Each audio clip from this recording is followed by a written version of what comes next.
Bom dia, Pai do Senhor para todos. Vocês estão bem? Tudo bem? Graças a Deus.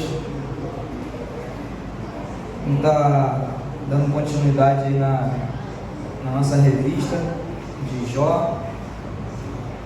Revista que tem muitas coisas preciosas para a gente. Hoje a aula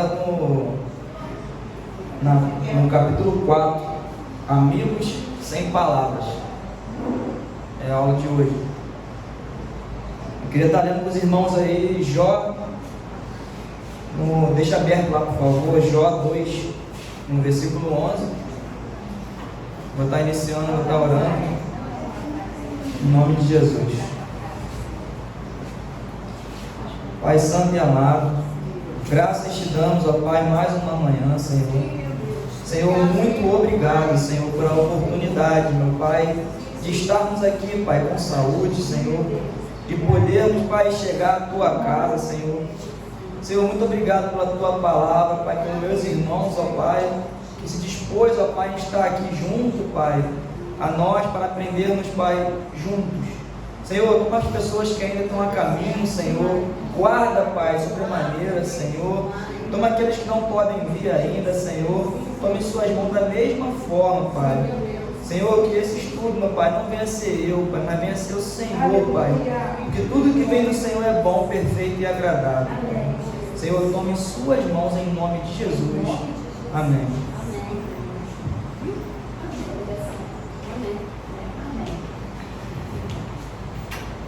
O tema do estudo é Amigos sem palavras.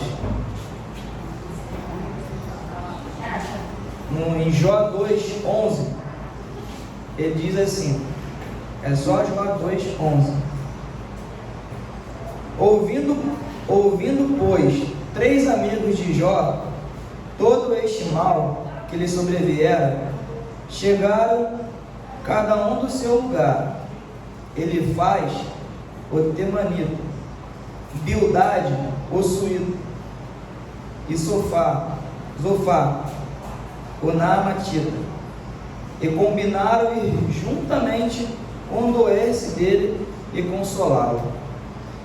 Agora Jó 3:26. Jó 3:26.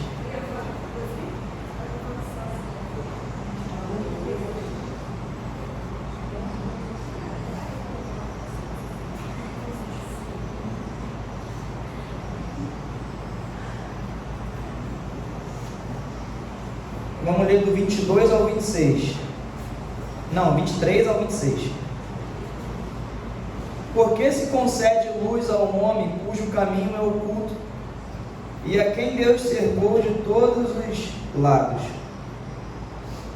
Porque em vez do meu pão me vêm gemidos, e os meus lamentos se derramam como água. Aquilo que temo me sobrevém, e o que receio me acontece. Não tenho descanso nem sossego, nem repouso, e já me vem grande perturbação. Jó estava, como nós já sabemos da história, né? Ele estava naquele processo, né, de perdas, no qual Deus permitiu. E Jó, quando Deus põe, né, Jó em xeque, nessa situação, o Senhor fala para Satanás, toca em tudo que ele tem, menos na vida dele. E com isso Jó começa a ter perdas absurdas. E os amigos de Jó, eles ouvem falar, porque Jó era um homem conhecido, eles ouvem falar o que estava acontecendo, e eles foram até Jó, cada um de uma cidade, igual está dizendo a palavra, cada um de uma tribo, e eles vão até Jó para tentar consolar Jó. Semelhante a nós, quando nós temos um amigo ou uma amiga que perde alguém, ou que está passando por alguma enfermidade, a gente se desloca e vai tentar ajudar essa pessoa. Só que eles se deparam com uma situação inimaginável. A gente vai ver isso mais à frente. Aí diz lá no livreto nosso: a palavra evangelho significa boa nova. Nós a usamos para nos referirmos às boas novas da redenção em Cristo Jesus. O anjo chamou o nascimento de Jesus de boa nova, de grande alegria para todo o povo. Essa mensagem de salvação deve ser anunciada por todo mundo e a toda criatura. Entre tantos benefícios que podem ser apontados, o Evangelho oferece consolo, alívio, esperança ao cansado. Por meio dele, o crente recebe recursos para perseverar diante da tribulação e aguardar o livramento do Senhor. Nesse estudo, veremos como deixar de ouvir boas novas levou Jó a um estado de desespero profundo, a ponto de perder de vista o sentido da vida. Nessa condição angustiante, ele pronunciou um dos discursos mais tristes e desesperados da Bíblia. Ao analisarmos esse texto, percebemos o quão crucial é a disseminação do Evangelho para aqueles que nos cercam. Aqui diz, que Jó, mediante a tanta tribulação, ele deixou de ouvir algo precioso. O que nos traz esperança é a palavra de Deus, é o Evangelho. Às vezes você chega para consolar alguém e, dependendo da situação, não vai haver consolo com as nossas palavras. Então a gente tem um maior recurso, que é o Evangelho. E Jó deixou de ter esse recurso naquele momento. Jó estava tão profundamente angustiado na sua profunda alma, como diz o salmista, que nada que as pessoas falassem para Jó serviria como algum consolo. E os amigos de Jó foram lá nesse sentido, para ajudar ele e consolar ele. Aí diz aqui no meu livreto, esse é o meu: embora a solidariedade de amigos e familiares seja importante em tempos de dor e desesperança, o verdadeiro consolo e restauração vem por meio do Evangelho de Jesus Cristo, que oferece alimento para a alma e fortalecimento para o corpo. Atualmente vivemos em uma sociedade cada vez mais fragmentada, onde o celular e as redes sociais têm influenciado as pessoas a preferir amizades virtuais, muitas das vezes ilusórias, em detrimento das verdadeiras amizades, que são construídas com esforço e interesse sincero pelo bem-estar alheio. Neste cenário, o relacionamento tende a ser distante e superficiais, levando a uma falta de interesse em ajuda a quem sofre. Muitos até consideram que a responsabilidade de ajudar é exclusiva de instituições como governo ou igreja, como se pessoas não fossem responsáveis por isso. Não podemos enxergar a compaixão e a bondade como atos de orgulho e superioridade. A lição de hoje é vital, pois redefine esse aspecto, e é fundamental ensinar aos alunos a importância de serem pessoalmente compassivos e bondosos com os aflitos, de ouvir aqueles que estão em dor, sempre direcionando para o exemplo de Jesus. Amém. É muito diferente, quando nós estamos indo consolar alguém ou quando alguém está indo nos consolar. E você percebe essa diferença em dois aspectos. É quando você precisa ser consolado, é muito mais confortante para o nosso coração quando as pessoas vêm até nós pessoalmente e nos consola junto, nos dá um abraço, fica aqui, senta e fala: estou aqui com você, do que uma pessoa fazer um telefonema e tentar te consolar pelo telefone. Às vezes aquela pessoa não tem condição de ir até você, e é válido, mas é muito mais aconchegante quando nós temos alguém do lado para nos ajudar. E lá na revista Mundo diz: Após enfrentar os severos ataques de Satanás, Jó se viu em um estado lamentável, completamente doente, coberto de tumores malignos e encontrando alívio apenas ao raspar-se com um caco.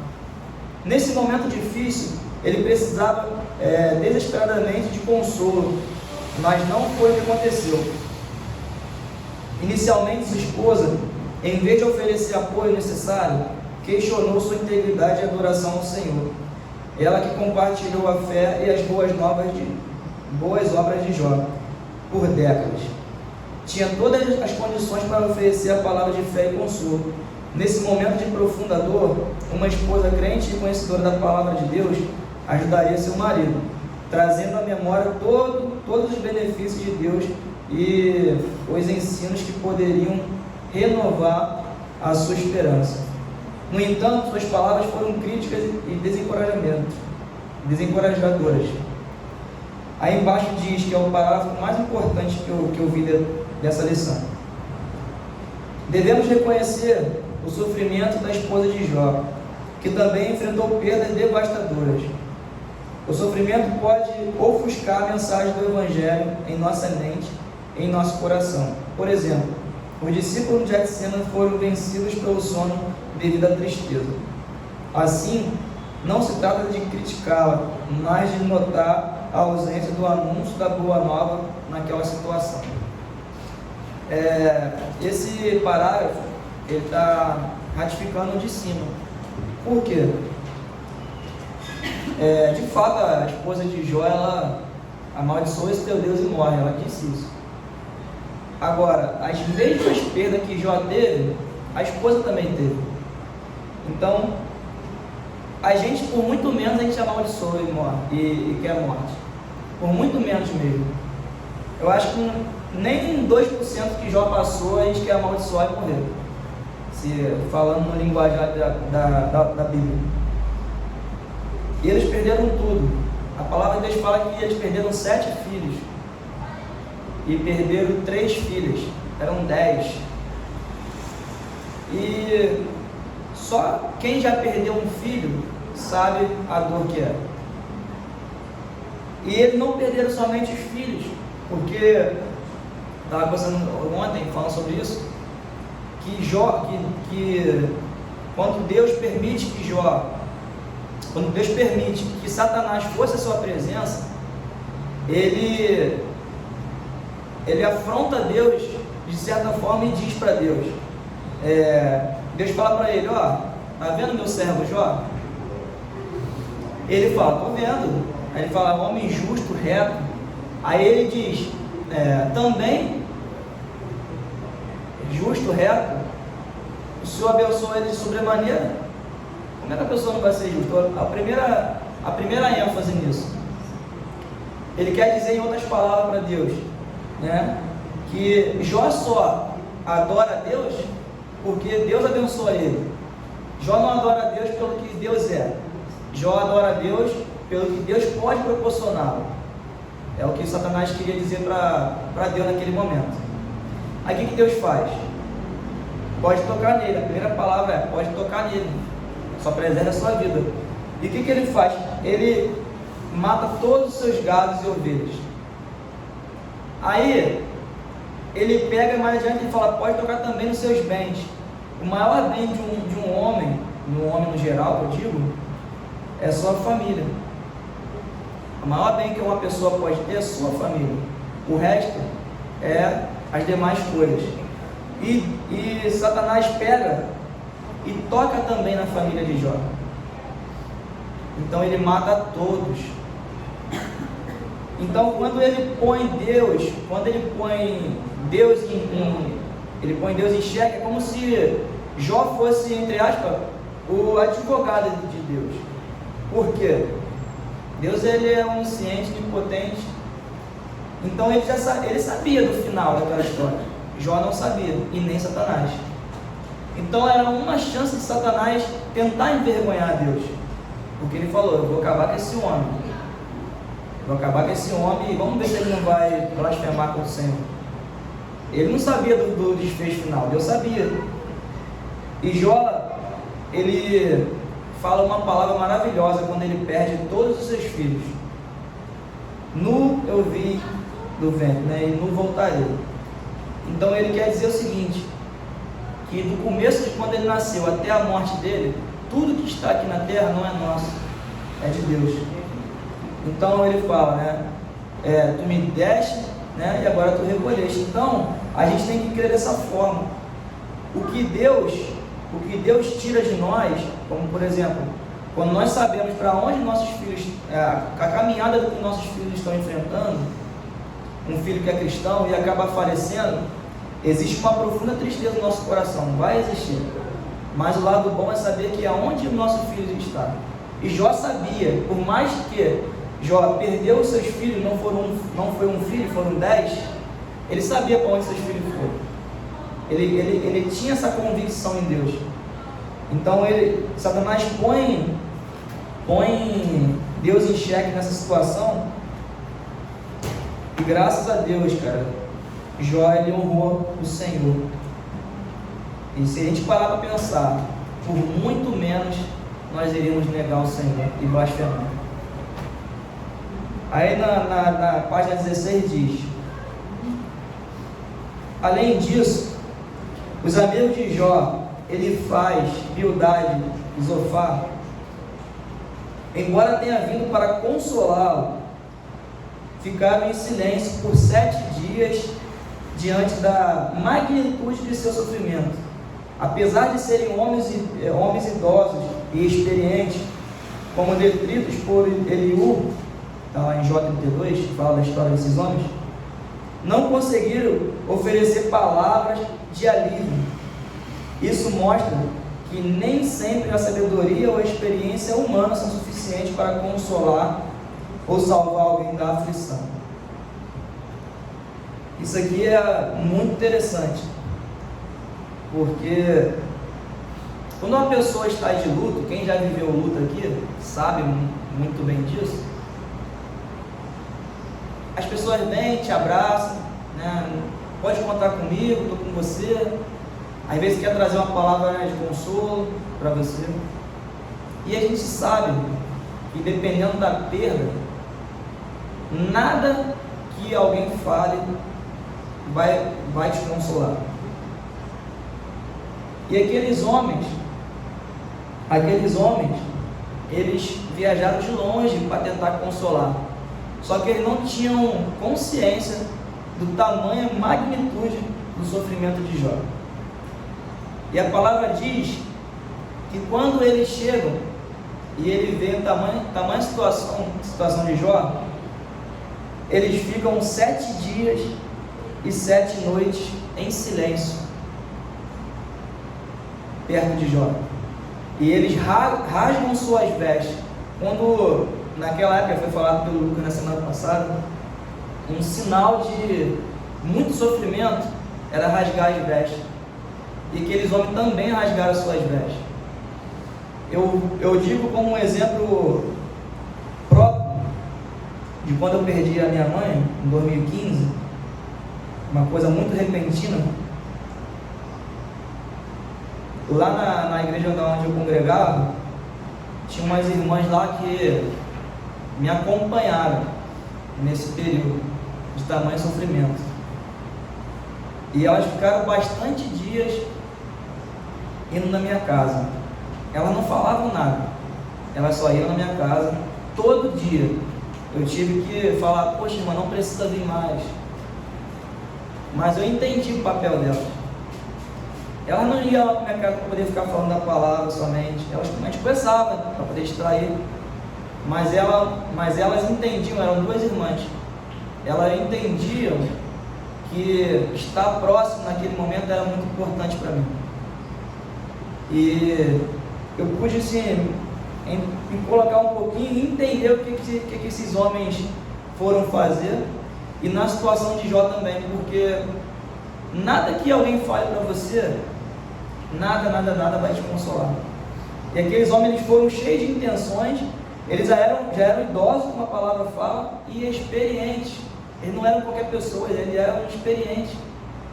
E eles chegaram lá e perceberam que nada que eles falassem iria consolar Jó.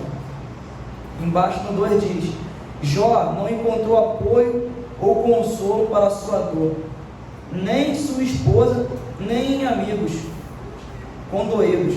Após esperar em vão por palavras confortantes, ele concluiu que não havia consolo em sua aflição.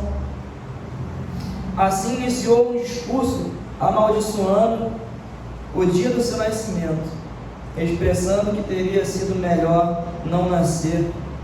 Tais palavras refletem uma perda total de esperança e, semelhantemente ao que ocorre no Salmos 39 e 88, causam forte perturbação. Com frequência, nos afastando de pessoas nesse estado de espírito, criticando-as como os amigos de Jó fizeram. Às vezes as pessoas estão sofrendo e a gente não tem tamanha dimensão desse sofrimento. E às vezes a gente acaba julgando essas pessoas, sem saber, sem pelo menos ter passado ou perguntado por que elas estão sofrendo. E o nosso papel é saber o verdadeiro consolo e restauração, que a restauração vem pelo Evangelho, o Evangelho de Cristo Jesus. Quando nós não temos nada para acrescentar na vida de alguém, o que nós devemos fazer é orar por ela. É o maior acrescento que nós podemos fazer. Esse seria um dos nossos objetivos. Porque às vezes, de fato, a gente nunca passou por aquilo e nós não temos experiência para poder ajudar. O que nós temos que fazer é orar por ela, para que Deus possa estar trazendo pessoas certas, palavras certas e consolo, para que possa confortar um pouco o coração dela. É a melhor maneira. Manter sua mente e coração preenchidos com o Evangelho, buscar conhecer a necessidade de amparo e consolo das pessoas ao seu redor e dispor-se a acolher aqueles que sofrem. Nós temos que estar dispostos a acolher aqueles que sofrem. Um dia vai ser nós, isso é certo. Todos nós, se nós não passamos por algum dia terrível de sofrimento, não é um sofrimento de perder o emprego, gente, não está falando disso, isso aí é uma coisa comum, corriqueira, mas é um sofrimento, como a palavra lá em Jó fala, que é a profunda alma, é um sofrimento profundo, e a gente tem que estar pautado, porque na minha ocasião foi uma época muito boa na minha vida, que eu vivia quando eu perdi minha mãe. Então, o que me deu forças naquele momento não foi as pessoas em si, elas me ajudaram muito, mas a gente costuma dizer que nós temos que buscar a Deus quando está tudo bem. Quando está tudo bem, tem que buscar a Deus, porque quando estiver tudo mal, a gente não vai ter força para buscar a Deus, a gente vai estar abatido, a gente vai estar cansado, oprimido, triste. É a natureza do homem, isso. Então aquilo que nós fazemos quando está tudo bem é onde revela o que vai ser de nós quando está tudo mal. Quando o dia mal chegar, o dia mal vai chegar para todos, e a diferença do dia mal, uma pessoa que busca a Deus e aquela que não busca a Deus, é o que você faz quando está tudo bem. Você percebe uma pessoa que é genuína, uma pessoa cristã genuína, quando ela tem uma perda muito significante, ela vai encontrar consolo em Deus. Agora, quando nós não estamos em Cristo, nós vamos nos desesperar. Muitos chegam até a pedir a sua morte, que não seria nada absurdo pedir a morte, mas outros até se matam. Jó pediu a morte dele, Deus não condenou, Deus não achou que era uma blasfêmia ele pedir a morte. Deus entendia o sofrimento dele. Jesus falou na cruz: Pai, por que me desamparaste? Jesus perguntou a Deus: por que me desamparaste? ele não blasfemou contra Deus. Ele só falou: Senhor, por que me desamparaste? Então, no momento de sofrimento, Deus sabe o que nós estamos passando. O que não cabe a nós é blasfemar contra o Senhor. Esse é o maior objetivo. E Jó, ele pediu a morte, ele amaldiçoou, como a palavra aqui falou, ele amaldiçoou o dia do seu nascimento. E a gente vai ver mais adiante, que diz aqui lá no último parágrafo do 16, lado esquerdo: contudo, como filhos de Deus, não, essa parte já deu, é o último mesmo. Jesus também enfrentou uma dor profunda antes de sua crucificação, sentindo tristeza e angústia. Apesar de pedir o apoio de seus discípulos em oração, eles não conseguiram fazê-lo. Por 3 vezes encontrou-os dormindo de tristeza. Jesus os repreendeu e exortou a orar para não ceder à tentação. Sua angústia na cruz refletiu a aflição expressa em Jó. Ali ele exclamou: Deus meu, por que me desamparaste? O peso da ira de Deus fez nosso Senhor encarar o ponto máximo do desamparo relatado por Davi no Salmo 22 e enfrentado por Jó. O peso de Deus. Sabendo disso, devemos ouvir pacientemente as queixas daqueles que gemem de dor, apontando Jesus como o que se compadece e está ao lado deles na dor e na aflição.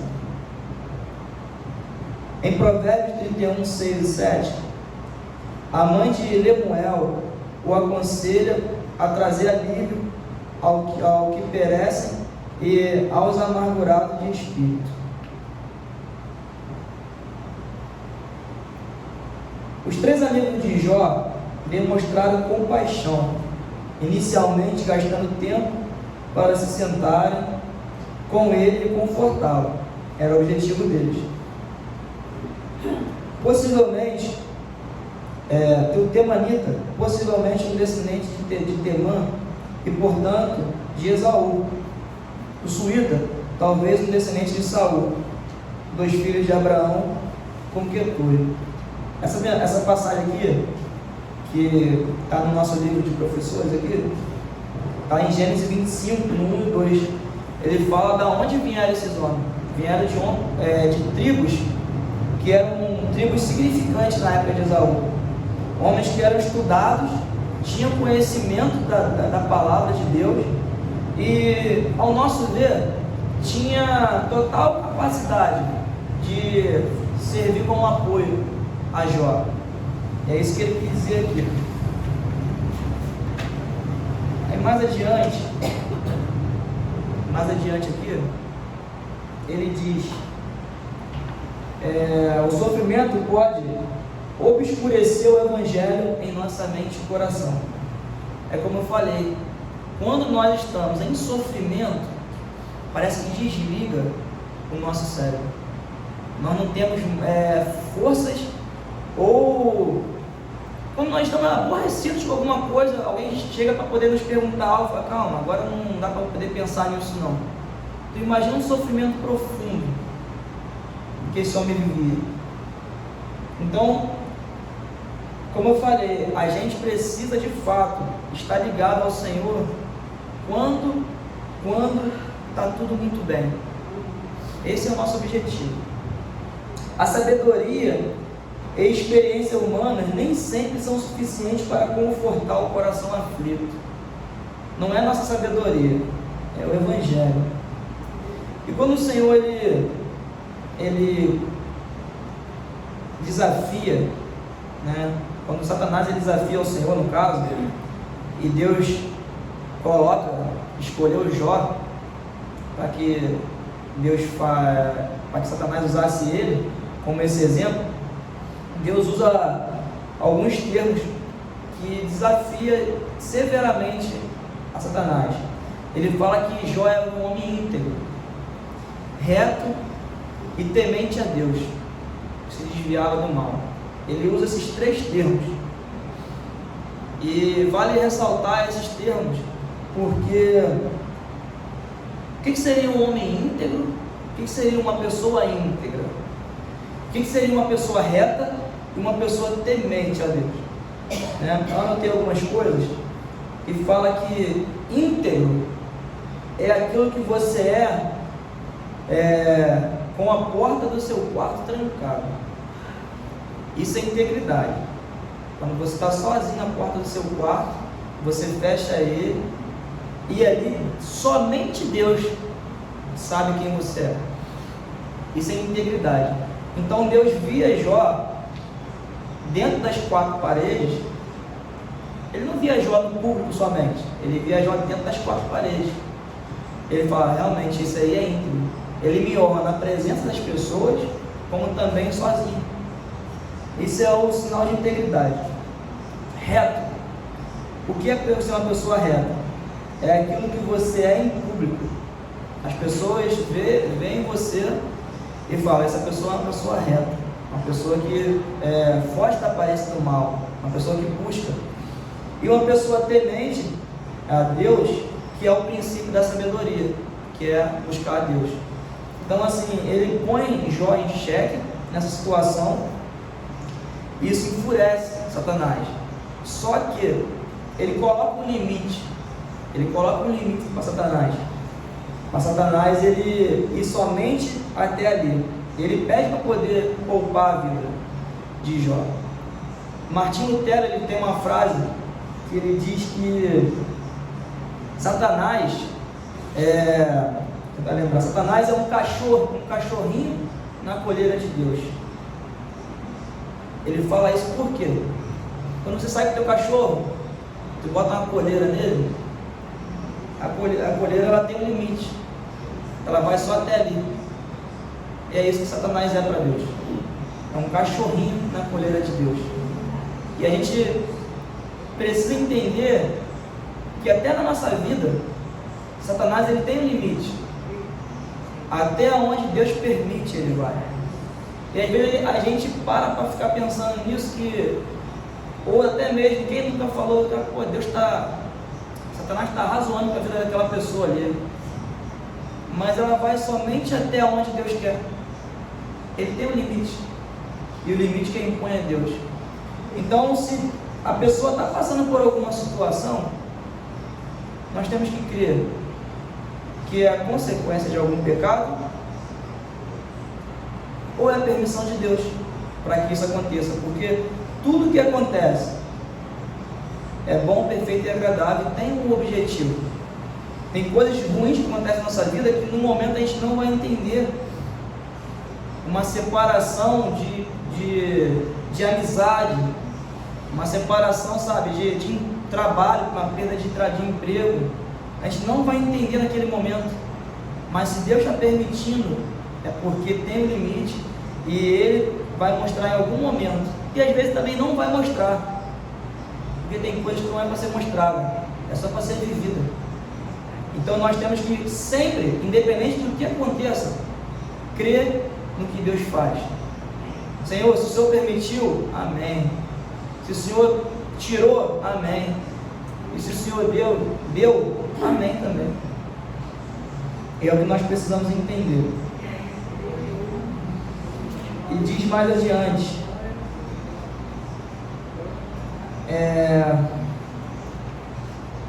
na outra página, diz aqui mais embaixo, lá na página 17, Jó, quando ele está no B,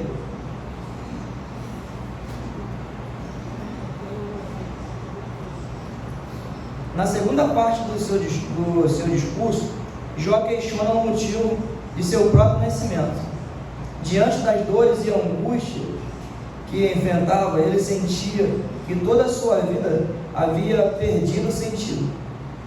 Sua aflição era tão intensa que desejava ter sido privada de cuidados ao nascer, evitando assim toda a dor que agora enfrentava.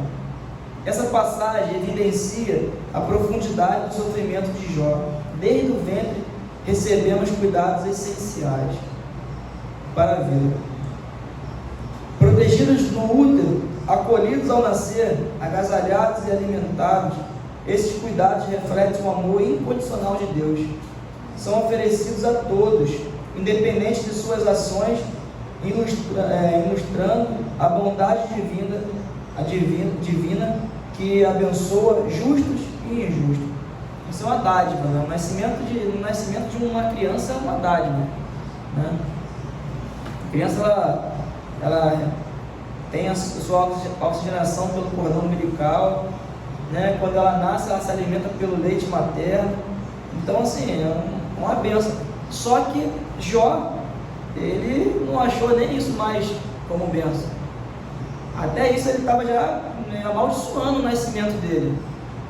Entendeu? Ele estava poupando. Normalmente a gente celebra o aniversário, né? E Jó, eu creio que no dia do seu aniversário foi o dia que deve ter mais amaldiçoado o seu dia. Se é que ele lembrou do aniversário dele. Então, assim, a gente vê o profundo sofrimento de Jó, né? E na outra página 18, ele fala o evangelho para os que sofrem. Ele diz: Isaías registra que Deus não deixou que a terra aflita continuasse a obscuridade, trazendo luz ao povo que andava em trevas. O profeta foi convocado pelo Senhor para consolar o seu povo e anunciar que o tempo de sua milícia havia determinado. Jó sofreu sem merecer. Mesmo aqueles que sofrem por seus próprios pecados encontram no Evangelho palavras de reconciliação e restauração. Jesus convida os cansados e sobrecarregados e encontram descanso nele. Como embaixadores de Cristo, devemos proclamar que Deus estava em Cristo reconciliando consigo o mundo e exortar os homens e se reconciliarem com ele, 2 Coríntios. Precisamos levar essa boa nova aos cansados, aos amargurados de alma e aos que temem quanto ao seu futuro, os que lamentam por manchas em sua história e todos que carecem da glória de Deus. Então nós temos que seguir adiante. A palavra é seguir adiante e sempre se pautar no Evangelho. Aí diz mais adiante: o Evangelho traz esperança viva, é poder de Deus para a salvação e renovação à alma batida. Quem nele se fundamenta tem suas forças e suas esperanças renovadas. Ainda que o homem exterior se corrompa, o homem interior se renova diariamente, focando no externo. Podemos ter a sensação de que Deus nos esqueceu e não nos ouve. Contudo, a Escritura assegura que Ele infinito em entendimento, faz forte ao cansado e multiplica as forças ao que não tem nenhum vigor. Tudo isso mostra o quanto pode ser feito pelas pessoas que, como Jó, estão enfrentando dias difíceis, dias aflitos, críticos em sua vida. Levando o Evangelho aos aflitos, abrimos portas para uma vida e alegria plena e participamos do propósito divino da salvação.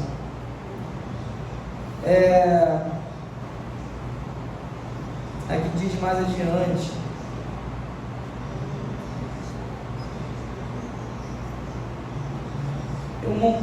algo para a gente pensar, né, sobre Jó.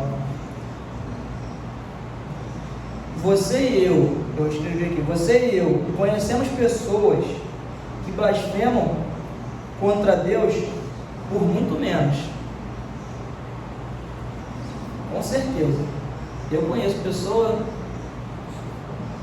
por muito menos blasfemam contra Deus.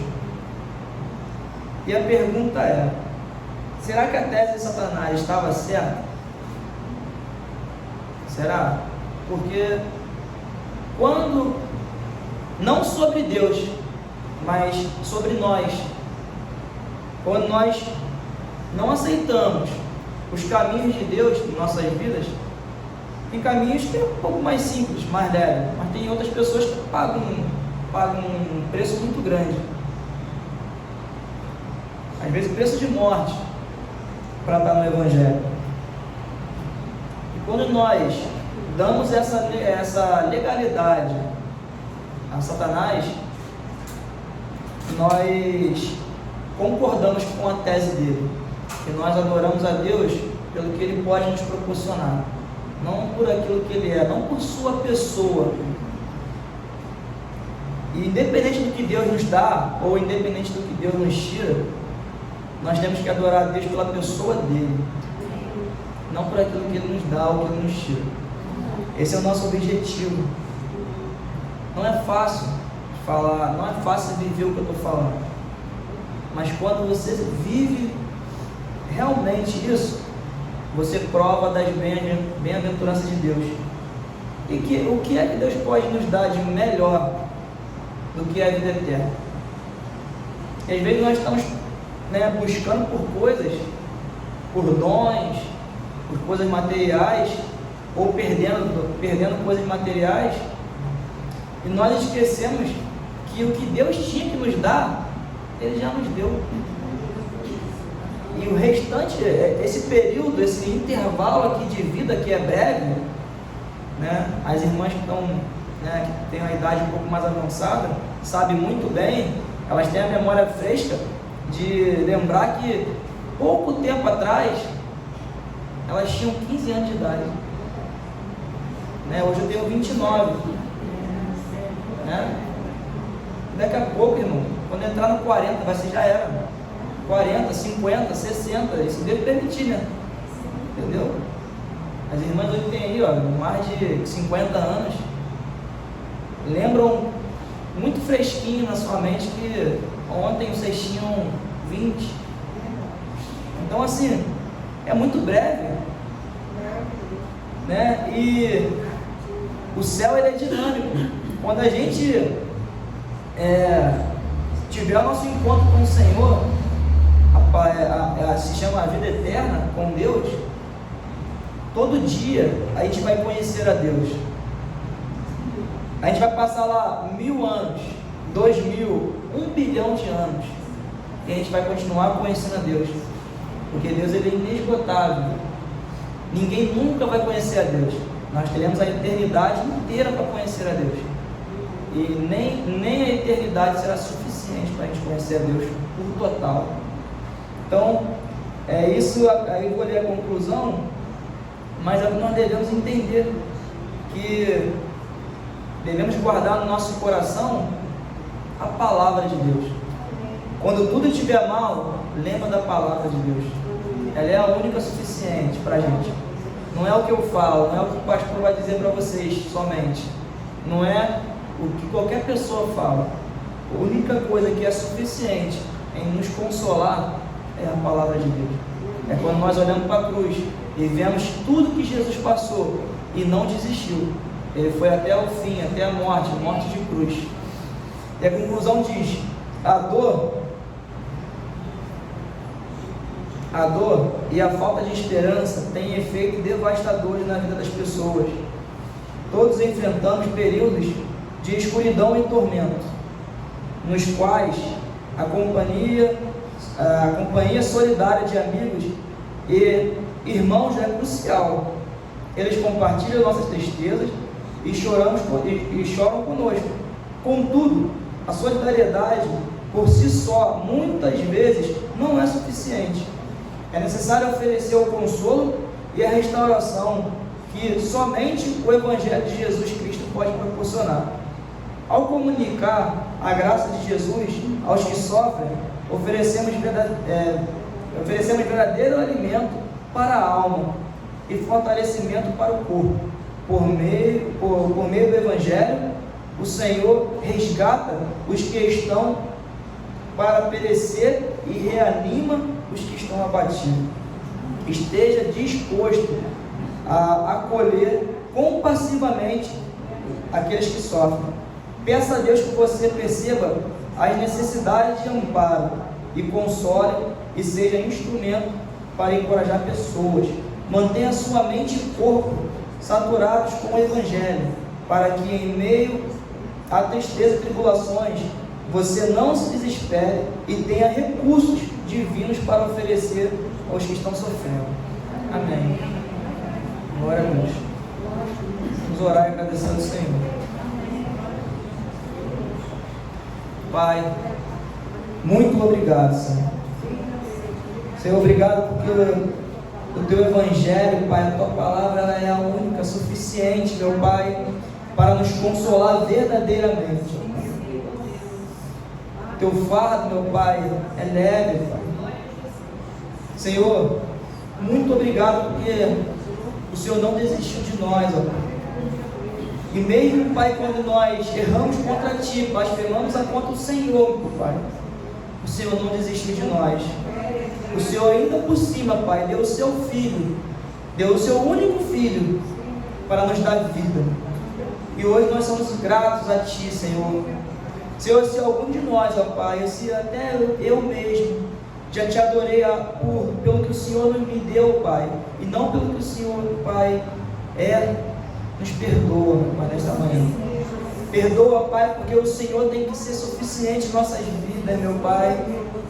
Nós não temos que ser alegres, meu Pai, pelo que o Senhor pode nos dar, mas pelo que o Senhor já nos deu, meu Pai, que foi a salvação, foi a vida eterna, meu Pai. Foi porque o Senhor nos escolheu, Pai, mesmo mortos em nossos pecados e delitos, ó Pai, nós merecíamos a morte, o Senhor nos deu vida, Senhor. Senhor, nos ajuda, meu Pai, no dia da aflição, nos ajuda no dia difícil. Se tem alguém aqui hoje passando por esse momento, meu Pai, que o Senhor possa trazer refrigério à alma, Senhor. Que o Senhor possa trazer pessoas, Pai, para somar, Pai, o Teu Evangelho, Pai. Senhor, consola, Pai, os abatidos, Senhor. Consola, Pai, os oprimidos nesse momento com o Teu Espírito Santo, Pai. E ajuda, meu Pai. Pega, Pai, Senhor, nas mãos com a Sua mão forte e poderosa, Senhor. Senhor, seja com cada um de nós, meu Pai, nesta manhã. Abençoa o culto que há de acontecer, Pai.